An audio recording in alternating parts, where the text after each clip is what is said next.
Ito may bagong ibinigay ang Diyos na revelation para sa atin, katapusan ng ating pag-aaral patungkol sa banal na espiritu. Ano po? At bilang pagtatapos ng ating serye sa buwan ng Mayo, napag-aralan po natin yung una nating pag-aaral ng unang Sabado, yung the person of the Holy Spirit. Pangalawa, yung the deity of the Holy Spirit. Pangatlong Sabado, yung the ministry of the Holy Spirit. At para sa pang-apat po, ay pag-uusapan natin yung the sins o kasalanan against the Holy Spirit. At para po mapag-aralan natin mabuti ang mga bagay nito ay hiningi natin sa Panginoon ang panalangin. At para sa ating outline, ang unang outline natin ay ang pagtanggi sa pagkilos ng banal na espiritu. Pangalawa, ang pagpapawalang halaga sa banal na espiritu. At ang pangatlo, ang pagkakilanlan natin kay Kristo ay kabahagi ang banal na espiritu. Yan po yung ating outline ngayong gabi. Simulan po natin yung ating pong pag-aaral ngayong gabi. Una, ang pagtanggi sa pagkilos o gawa ng banal na espiritu. Bakit nga ba tumatanggi ang tao? No? Bakit nga ba umaayaw ang tao pagdating sa banal na espiritu? Ngayon, babasahin po natin sa Mateo Kapitulo 12, talatang 22 hanggang 24 at talatang 30 hanggang 32. Kung meron po kayong mga Bible, pwede nyo po akong sabayan sa pagbasa ng inyong mga mata at akin pong babasahin. Ang sabi po sa Mateo 12, talatang 22 hanggang 24, may dinala ang mga tao kay Jesus na isang lalaking bulag at pipi na sinasaniban ng masamang espiritu. Pinagaling siya ni Jesus. Agad siyang nakakita at nakapagsalita. Yung bulag at pipi, yung bulag nakakita at yung pipi nakapagsalita. Nabangha ang lahat at sinabi, ito na nga kaya ang anak ni David. Pero nang marinig ito ng mga Pariseo, talatang 24, sinabi nila, si Satanas na pinuno ng masasamang espiritu ang nagbigay sa kanya kay Jesus. No? Sabi nila, ng kapangyarihang magpalayas ng masasamang espiritu. Nakita niyo po, yung mga Pariseo, ang sabi, pinaratangan si Jesus na yung ginawa ni Jesus ay dahil daw po sa kapangyarihan ni Satanas. Ito po, susunod na talata, sinabi ni Jesus mismo, sabi sa verse 30 hanggang 32, ang hindi kampi sa akin, sabi ni Jesus, ay laban sa akin.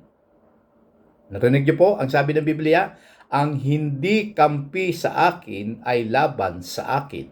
At ang hindi tumutulong sa aking pagtitipon ay nagkakalat. Sinasabi ko sa inyo na ang lahat ng kasalanan, pati na ang pagsalangsang, no, o paglapastangan sa Diyos ay mapapatawad. Ngunit ang paglapastangan sa banal na espiritu ay hindi mapapatawad. Mabigat na paratang po yan, no? Ulitin ko po, verse 31, sinasabi ko sa inyo na ang lahat ng kasalanan, sabi ni Jesus, pati na ang paglapastangan sa Diyos ay mapapatawad. Ngunit ang paglapastangan sa banal na espiritu ay hindi mapapatawad. At sabi sa verse 32, ang sinumang magsalita ng masama laban sa akin na anak ng tao, sinabi ni Kristo yung pagiging tao niya, no, ay mapapatawad. Ngunit ang sinumang magsalita ng masama laban sa banal na espiritu ay hindi mapapatawad kailanman. Ngayon po, ang pagkabanggit ay ito, hindi pagtanggi kundi ang magsalita ng masama. Ngayon, bagamat ganito ang sinabi, lumalabas na tinanggihan din naman ng mga Pariseo ang banal na espiritu, sapagkat hindi nila pinaniniwalaan na ang banal na espiritu, no, nung sinabi ni Jesus na lumayas ang masamang espiritu, ang kapangyarihan ng Diyos ay kumilos at ang masamang espiritu ay nawala sa taong sinaniban ng masamang espiritu. Napalayas ni Jesus ang masamang espiritu. Ngayon, ang sabi ng mga Pariseo, napalayas ni Jesus yan dahil sumasa kanya, no, si Satanas. Ngayon, hindi po sumasa kay Jesus si Satanas, kundi mismong si Jesus ay nagpagaling at nagpalayas ng masamang espiritu. Ang susi dito ay alam ng mga Parisiyo ang Biblia. Alam ng mga Parisiyo ang Quran. Alam ng mga Parisiyo ang salita ng Diyos. Ganun pa man, hindi nila pininiwalaan si Jesus. At hindi matanggap ng mga Parisiyo ang banal na espiritu. Kaya ito po, kaya sinadya nilang may ugnay ang gawa kay Satanas. Ang kalapastangang laban sa espiritu ay nangyari lamang kapag ang isang may kapagkaalam, no, sa salita ng Diyos at tumanggi sa Diyos at sa kapangyarihan paano nagawa ang isang himala mula sa Diyos. Kung ang isang tao ay tumanggi sa Diyos dahil sa kamamangan, no, patatawarin siya, no, at pagsisisi. Gayunman, para sa mga nakakaranas ng papahayagan ng Diyos, alam nila ang salita ng Diyos, ngunit pilit nilang tinatanggi ang pagkilos ng banal na espiritu. Ito po ay walang kapatawaran. Ano po? Sapagkat ang banal na espiritu ay katuwang ni Kristo. Katuwang ni Kristo ang banal na espiritu sa lahat ng kanyang ginagawa. At katunayan, nung si Kristo ay tinukso ni Satanas. Pagkatapos matukso si Kristo ni Satanas at umalis si Satanas, no? Si Kristo ay pinangunahan ng banal na espiritu. Ngayon, sabi sa 1 Peter chapter 1 verse 11 to 12, ipinahayag na sa kanila ng espiritu ni Kristo na nasa kanila, na maghihirap siya bago parangalan. Kaya patuloy sa pagsaliksik ang mga propeta noon kung kailan at kung paano ito mangyayari. Maliwanag po na sabi na ang espiritu ni Kristo na nasa kanila, no, nasa mga propeta na maghihirap siya. Sinabi na ang mangyayari kay Kristo, maghihirap siya at pararangalan. Kaya patuloy sa pagsaliksik ang mga propeta noon kung kailan at kung paano ito mangyayari. Ipinahayag din sa kanila na ang mga bagay na ipinaalam nila ay hindi para sa ikabubuti nila, kundi para sa atin. At ngayon, napakinggan nyo na sa mga nangangaral ng magandang balita ang mga ipinahayag nila. Nagsalita sila sa inyo sa pamamagitan ng kapangyarihan ng banal na espiritu, sinugo sa kanila mula sa langit. Kahit ang mga anghel noon ay nagnanais na maunawaan ng magandang balitang ito na ipinangangaral sa inyo. Kapag ang sinuman ay nagbaliwala sa pagkilos ng banal na espiritu, sinasabi lamang niya sa kanyang sarili na walang banal na espiritu. At kapag ganito ang paniniwala ng isang tao, kailanman ay hindi niya matatanggap ang kaligtasan sapagkat nilalapastangan at binabaliwala niya ang banal na espiritu. Kaya marami pong mga tao ang tumatanggi, no? At nilalapastangan ng banal na espiritu sapagkat iniisip nila na ang banal na espiritu ay hindi persona. Iniisip nila ang banal na espiritu ay isa lamang puwersa o hangin na hindi nakikita. Ngunit sinabi ng Biblia mula sa simula ng ating pag-aaral na ang banal na espiritu ay persona. Meron po siyang emosyon. Ang banal na espiritu nalulungkot, no? At napipighati kapag ang isang mananampalataya ni Kristo ay gumagawa ng kasalanan. At ang banal na espiritu ay nangungusap, no? Maraming mga lingkod ng Panginoon na tinulungan ng banal na espiritu at dinala sa mga lugar na kung saan dapat ipangaral ang mabuting balita. Kaya ang paglapastangan sa banal na espiritu ay tunay na nakakalungkot, no? Sapagkat ang mga taong ito na tatanggi sa pagkilos o gawa ng banal na espiritu ay hindi makatatanggap ng kaligtasan. Kaya habang nagsasalita ang Diyos sa atin sa pamamagitan ng salita ng Diyos, sa pangangaral ng mga ministro o mga pastor na nangangaral sa atin ng salita ng Diyos, ay dapat pakinggan ng tao ang pagkilos ng banal na espiritu. Pangalawa, ang pagpapawalang halaga sa banal na espiritu. Bakit ba nawawalang halaga ang banal na espiritu? Bagamat ang isang taong makasalanan ay napatawad na sa kasalanan matapos magsisi at manampalataya kay Jesus, siya ay napawalang sala, subalit ang banal na espiritu na nanahan sa taong nanampalataya kay Kristo ay kinakailangan kumilos at gumawa ng may kabanalan. Itong tao, tayo po, kung tinanggap natin si Kristo bilang ating Panginoon, sariling tagapagligtas, hayaan po nating bigyang halaga ang banal na espiritu sa ating buhay. Kaya po tayo ay kinukonvict ng banal na espiritu kapag meron tayong iisiping masama, meron tayong sasalitain hindi maganda, meron tayong pakikinggang hindi kanais-nais. Sinasabi ng banal na espiritu at nangungusap sa ating puso, isip at kaluluwa na hindi tama yan. Huwag mong pakinggan yan. Huwag mong gawin yan. May humahad lang po sa atin. Bakit nung tayo ay hindi pa mananampalataya, wala namang humahad lang para gawin ko yung kasalanan, yung pandaraya, pangloloko, pagsasalita ng masama. Madalas nga ako magmura eh. Di ba? Yun po ang kalagayan nating makasalanan noon. Mahilig po tayong magmura, mabilis tayong magalit, mabilis tayong mag-isip ng masama. Pero nung tayo ay tumanggap na kay Kristo, ang banal na espiritu po ay nangungusap. May kumukontrol sa atin para hindi natin magawa yung masama. Diba? Yan po yung banal na espiritu. Ngayon, napapawalang halaga ang banal na espiritu kapag alam mo na yung tama, alam na natin yung tama, pero ginagawa pa rin natin yung mali. Sabi sa Biblia, sa nakakaalam ng tama, ngunit hindi ginagawa, ay siya'y nagkakasala. Kaya, sabi sa Romans chapter 8, verse 1, there is therefore now no condemnation to them which are in Christ Jesus, who walk not after the flesh, but after the Spirit. Lumalakad na ang Kristiyano, no, sa liwanag ng salita ng Diyos at sa pangunguna ng banal na espiritu. Napapawalang saysay ang paghatol sa tao sapagkat tinanggap niya si Kristo. Ngayon, hindi dahil tinanggap ng tao si Kristo, hindi na siya magkakasala. Magkakasala at magkakasala po tayo. Ngayon, nariyan ang banal na espiritu.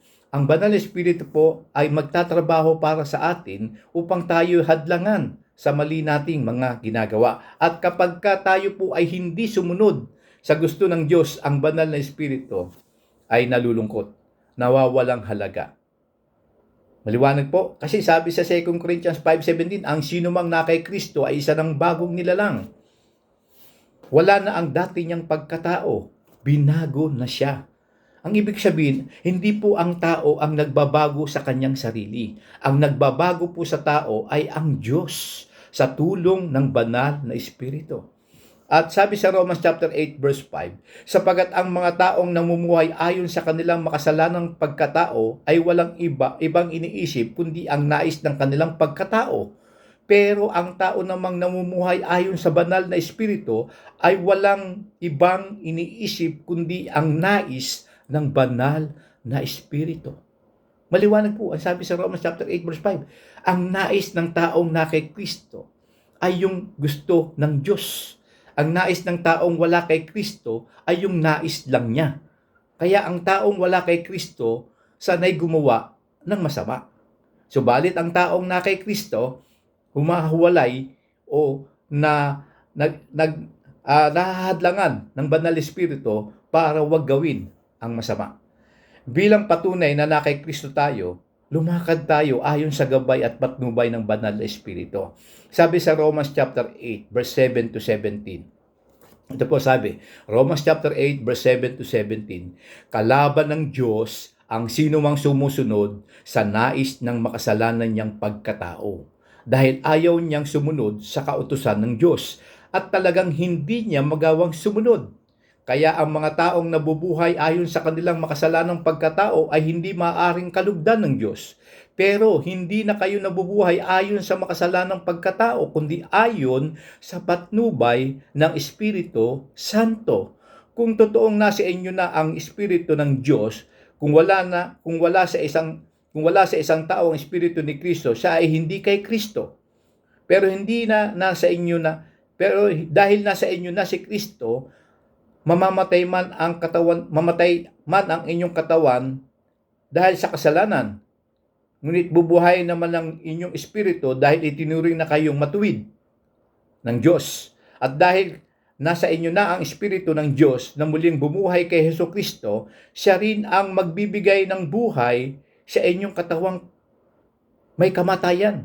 Ang ibig pong sabihin, ang banal na espiritu na bumuhay kay Kristo ay siya ring banal na espiritu na sa atin ay nanahan at tumutulong para tayo ay mabuhay ng mayroong kalinisan.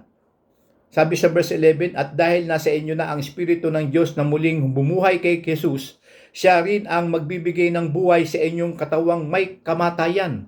Gagawin niya ito sa pamamagitan ng kanyang Espiritong nanahan sa inyo o sa atin. Kaya nga mga kapatid, hindi tayo dapat mamuhay ayon sa ating makasalanang pagkatao, sapagkat mamamatay kayo kapag namuhay kayo ayon sa inyong makasalanang pagkatao. Pero mabubuhay kayo kung susupilin ninyo ang inyong makasalanang pagkatao sa pamamagitan ng banal na Espiritu. Nakita niyo po, ang trabaho ng banal na Espiritu sa atin ay kumikilos sa ating isip, sa ating puso, sa ating emosyon, sa ating kaluluwa upang hadlangan ang masama nating iniisip, masama nating motibo, at masama nating ginagawa dahil tayo po ay pag-aari na ng Panginoon. Ngayon, kaya po sinasabi sa inyo ang mga bagay nito sapagkat alam naman po ninyo nung tinanggap nyo si Kristo, tunay na tayo ay binabago ng Diyos. Hindi po tayo perpekto. Wala pong pwedeng magsabing tao na siya ay walang kasalanan. Bagamat tayo ay tumanggap kay Kristo, nakararanas po tayo ng pagkakamali. Nag-iisip tayo ng masama, nakakapagsalita tayo ng hindi tama, nakakagawa tayo ng hindi tama. Ibig sabihin, tao po tayo eh. Pero hindi katwiran na tao tayo at gagawin naman natin yung pagkakasala. Kaya po may banal na espiritu. Kaya po kapag meron tayong gagawing isang bagay, Lord, tulungan niyo po ako, samahan ako ng banal mong espiritu sa aking pong iniisip, sa aking pananalita, sa aking gagawin na hindi ako magkasala. Kaya po tayo nananalangin sapagkat yun po yung ating komunikasyon sa Diyos at sa pamamagitan ng banal na espiritu, tutulungan tayong malagpasan ang mga pagsubok na ito. Kaya ang banal na espiritu at ang ating espiritu ay parehong nagpapatunay na tayo nga ay mga anak ng Diyos. At bilang mga anak ng Diyos, mga tagapagmana tayo ng Diyos at kasama ni Kristo, magmamana ng mga pagpapalang inilaan niya. Sapagkat kung magtitiis tayo kagaya ni Kristo noon, darating ang araw na pararangalan din tayong kasama niya. Ngayon, ano-ano po ba ang mga makasalanang pamumuhay na hindi ayon sa kalooban ng Diyos na sinabi ng Biblia? Basahin ko po sa inyo. Ito po yung mga makasalanang pamumuhay na ginagawa natin noon na dapat ay wag na nating gawin ngayon. Sabi sa Galatians chapter 5, verse 16 to 17 at 19 to 21. Ayan po, Galatians chapter 5, verse 16 to 17 muna. Kaya mamuhay kayong nang ayon sa nais ng banal na espiritu para hindi niyo mapagbigyan ang pagnanasa ng laman. Sapagkat ang ninanasa ng laman ay laban sa nais ng espiritu at ang nais ng espiritu ay laban sa ninanasa ng laman. Magkalaban ang dalawang ito. Kaya hindi niyo magagawa ang gusto ninyong gawin. Ang mga taong sumusunod sa ninanasa ng laman ay makikilala sa gawa nila, sexual, immoralidad, kalaswaan, kahalayan. Nakita niyo po? Ito pa daw yung mga gawa ng laman, no? Ang sabi, inisa-isa niya. Ano po ba yung mga gawa ng laman? Ang taong mga sumusunod sa ninanasa ng laman, yung gawa ng laman, ay makikilala sa gawa nila. Ano yung ginagawa ng mga taong makalaman, ng mga taong makamundo? Sexual. No? Nakikita nyo po yan. Yung mga taong mahilig sa mga pornography, yung mga taong mahilig sa mga babaeng sinisipulan, no? Dumaan lang yung konting taas ng palda, ay nakikita nyo po ugali ng mga lalaki, no po? Yung sexual, minsan, sa sexual naman, yung lalaki, nag-aasawa inaasawa yung may asawa, o yung babae, inaasawa niya may asawa, vice versa, o kaya naman yung lalaki sa lalaki, babae sa babae, yan po yung sexual. Ano po? At immoralidad, kalaswaan, kahalayan, pagsamba sa Diyos-Diyosan, no? Pangkukulam.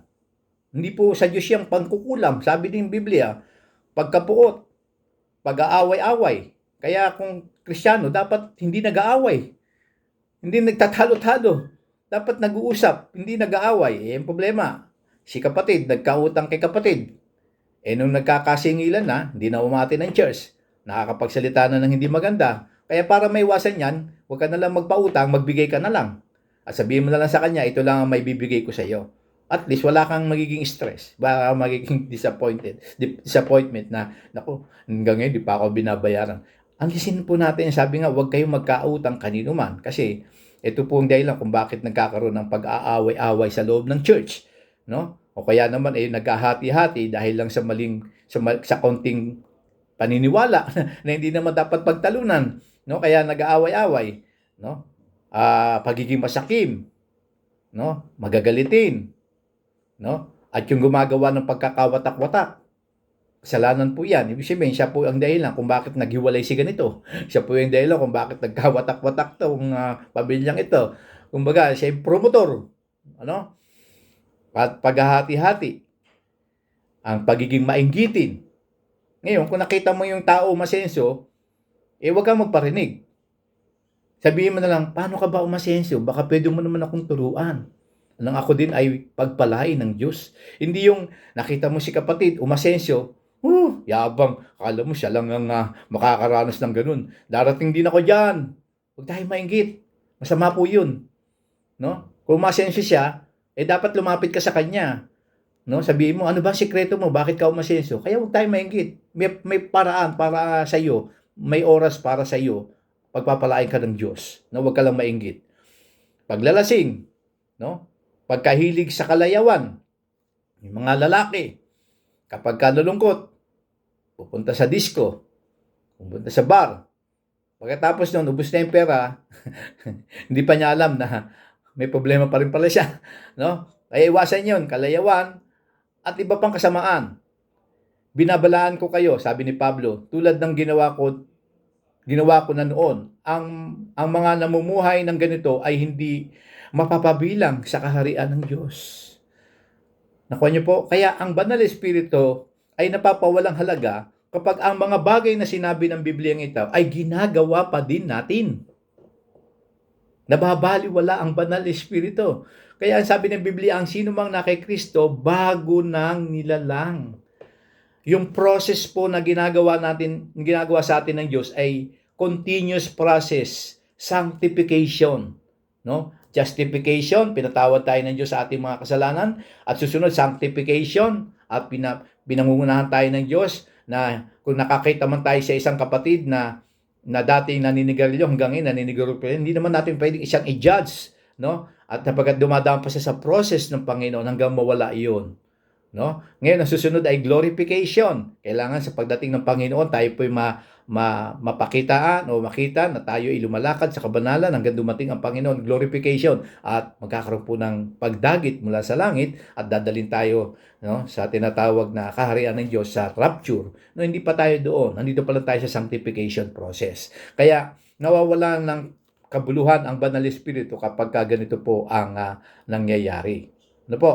Kaya ang sino mang na kay Kristo, bago na siyang nilalang. Mga bagay na dati ay nagsilipas na, ngayon ay pawang bago na siya. Sabi sa 1 Corinthians chapter 6 verse 19 to 20, hindi ba't ang katawan ninyo ay templo ng banal na espiritu na nasa inyo, na tinanggap ninyo mula sa Diyos? Kung ganun, ang katawan ninyo ay hindi nasa inyo, kundi sa Diyos. Dahil tinubos kayo ng Diyos sa napakalaking halaga, kaya gamitin ninyo ang inyong katawan sa paraang ikapupuri ng Diyos. Kapag meron po tayong gagawing isang bagay, involve yung ating buong pagkatao, involve yung ating espiritu, at sinabi ng banal na espiritu, huwag kang pumasok dyan. Huwag kang pumasok. No? Huwag mong gawin yan. Huwag mong gawin yan. Sapagkat ang katawan natin ay templo ng Diyos. Kapag ang templong ito ay sinira ng tao, sisirain din ng Diyos ang templong ito. Walang sino mang tao magsasabi ako ay Kristiyano na, pero hanggang ngayon inom pa rin ng inom ng alak. Walang pwedeng Kristiyano na magsabing ako ay Kristiyano na matagal na siyang Kristiyano sinasabi niya, pero hanggang ngayon naninigarilyo pa rin. Walang pwedeng magsabing ako ay Kristiyano ng matagal ng Kristiyano, pero hanggang ngayon babaero pa rin. Sapagkat ang tunay na kay Kristo, matatakot at iiwas sa kasalanan. No? Yan po ang sabi ng Biblia. Ang katawan natin ay templo ng Panginoon. Sabi sa 2 Corinthians chapter 6 verse 6 to 7, pinatunayan namin sa lahat na kami ay mga tunay na lingkod ng Diyos sa pamamagitan ng aming malinis na pamumuhay, kaalaman, pagtitiyaga, kagandahang loob, sa pamamagitan ng patnubay ng banal na Espiritu sa amin na tapat na pag-ibig at pananalita at sa pamamagitan ng kapangyarihan ng Diyos. Ang matuwid naming pamumuhay ay aming sandata panlaban sa panggalang sa kaaway. Sa pamamagitan ng ating malinis at banal na patotoo, ang mga taong nag-aalipusta sa atin na, mga born again yan, mga burn again yan. No? Wag po tayong gumanti sa kanila. Sapagkat sa pamamagitan ng inyong maayos na pamumuhay, para na silang nagbabasa ng Biblia. Di man sila nagbabasa ng Biblia dahil nakikita ang malinis ninyong pamumuhay, ang malinis nating pamumuhay, sila po ay nakakaroon ng liwanag sa pamamagitan ng ating pamumuhay. At tayo bilang Kristiyano, huwag natin baliwalain ang pagkilos ng banal na Espiritu upang sa ganun, malayang makakilos ang banal na Espiritu sa ating buhay. Pangatlo, ang pagkakilanlan natin kay Kristo ay kabahagi ang banal na Espiritu. Kaya sabi sa 2 Peter chapter 1 verse 3 to 8, ang kapangyarihan ng Diyos ang nagbigay sa atin ng lahat ng kailangan natin para mamuhay ng may kabanalan. Ito'y sa pamamagitan ng pagkakilanlan natin sa Kanya, kay Kristo, na tumawag sa atin. Tinawag niya tayo sa pamamagitan ng kapangyarihan niya at kabutihan. At sa pamamagitan din ito, ipinagkaloob niya sa atin ang mahalaga at dakila niyang mga pangako. Ginawa niya ito para makabahagi tayo sa kabanalan ng Diyos at matakasan ang mapanirang pagnanasa na umiiral sa mundong ito. Dahil dito, pagsikapan ninyong may dagdag sa pananampalataya nyo ang kabutihang asal, sa kabutihang asal ang kaalaman, sa kaalaman ang pagpipigil sa sarili, sa pagpipigil sa sarili ang pagtitiis, sa pagtitiis ang kabanalan. Sa kabanalan ang pag-ibig sa mga kapatid kay Kristo, at sa pag-ibig sa mga kapatid kay Kristo ang pag-ibig sa lahat, sapagkat kung ang mga katangiang ito ay nasa inyo at lumalago, nagiging makabuluhan at kapaki-pakinabang ang pagkakilala ninyo sa ating Panginoong Hesukristo. Ngunit ang mga nagkukulang sa mga katangiang ito ay mga bulag sa katotohanan, nakalimutan na nilang nilinis na sila ng Diyos sa dati nilang mga kasalanan. Nakita niyo po, meron daw po mga tao na sinasabi na noon ay nakakilala sa Panginoon, pero ngayon ay gumagawa ng karumihan. No? Pero kung talagang mahal ng isang tao ang Diyos at tunay na siya'y pinatawad ng Diyos, makakabalik siya sa Diyos. No? Lalakad siya sa kalinisan. No? Sapagkat kabahagi ang Banal Espiritu sa ating pong pamumuhay. Kaya ang sabi sa Galatians chapter 5 verse 16 to 17, this I say then, walk in the Spirit, and you shall not fulfill the lust of the flesh. For the flesh lusted against the Spirit, and the Spirit against the flesh, and these are contrary the one the other, so that ye cannot do the things that are you would. Ito ang dahilan kung bakit inaasahan ng Banal Espiritu na magbunga tayo noon ang bunga ng Banal Espiritu na binanggit sa Galatians chapter 5 verse 22 hanggang 25. Na ngunit ito ang bungang makikita sa taong namumuhay sa kapangyarihan ng Banal Espiritu, pag-ibig. Yan ang number 1, pag-ibig. Yan po ang dapat makita sa totoong nanampalataya kay Kristo. Anong klaseng pag-ibig to? Yung pag-ibig na sinabi ni Jesus, yung agape love. No? At ang sabi dito, bukod sa pag-ibig, ay kagalakan, kapayapaan, pagtitiis, kabutihan, kagandahang loob, katapatan, kahinanuhan, at pagpipigil sa sarili. Kung ganito ang pamumuhay natin, hindi natin malalabag ang mga utos ng Diyos. Ipinangako na ng mga nakay Kristo ang pagnanasa at masasamang hangarin ng kanilang laman doon sa krus. Ibig sabihin, tayo po nung tinanggap natin si Kristo, ipinangako natin sa Diyos, Lord, ibinibigay ko na po sa iyo ang aking kasalanan. Ipinapako na ni Kristo yung kasalanang ibinigay natin sa Kanya nung tayo ay nagsisi at nanampalataya kay Jesus. Kaya dinala ni Kristo ang ating sala doon sa krus. Kaya ang sabi sa talata, ipinako na ng mga nakay Kristo ang pagnanasa at masasamang hangarin ng kanilang laman doon sa krus. Kaya kapag tayo ay gumagawa ng kasalanan, ipinapako nating muli si Kristo sa krus. At para wag mangyaring ipinapako natin si Kristo sa krus, dapat wag nating gawin ang masama at labag sa kalooban ng Diyos. At ang sabi pa nito sa Galatians chapter 5 verse 25, at dahil nga namumuhay na tayo sa kapangyarihan ng banal na Espiritu, magpatuloy tayo sa patnubay nito. Maliwanag po. Kaya bilang pangwakas ng ating pong pag-aaral, ang pagkapersona ng banal na Espiritu ay malinaw na sinabi ng Biblia upang bigyang pansin ng tao na ang banal na Espiritu ay hindi isang pwersa lamang na umaaligid, no? Kundi siya po ay persona na mayroong tungkulin sa mga iniligtas ni Kristo. Tayo po yun. Kaya sabi ng 2 Corinthians chapter 13 verse 13 bilang pangwawakas ng ating talata, naway sumainyong lahat ang biyaya ng ating Panginoong Hesukristo, ang pag-ibig ng Diyos at ang pakikiisa ng banal na Espiritu. Sa isang talata, binanggit ang Trinity. No, ang sabi, naway sumainyo ang biyaya ng Panginoong Hesukristo, ang pag-ibig ng Diyos at ang pakikiisa ng banal na Espiritu. Continuous process po yan hanggang dumating si Kristo. Makita po tayo na tayo lumalakad sa kabanalan. Sana po sa gabing ito ay naintindihan po natin na ang banal na Espiritu ay hindi po puwersa, siya po ay isang persona kumikilos sa ating buhay upang tayo ay mapabuti, upang tayo ay makaiwas sa masama at magpatuloy sa kabanalan. Naintindihan po natin? Sana po ay napagpala po kayo na itong tatlong outline natin, ang pagtanggi sa pagkilos ng gawa ng banal na Espiritu, pangalawa, ang pagpapawalang halaga sa banal na Espiritu, at ang pangatlo, ang pagkakilala natin kay Kristo ay kabahagi ang banal na Espiritu. Nawa ay napagpala po tayo at ngayong gabi ay mag-closing prayer na po tayo. Pagpalain po tayo ng ating Panginoon. At siguro hingin natin si Ernest. Ernest, andiyan ka ba?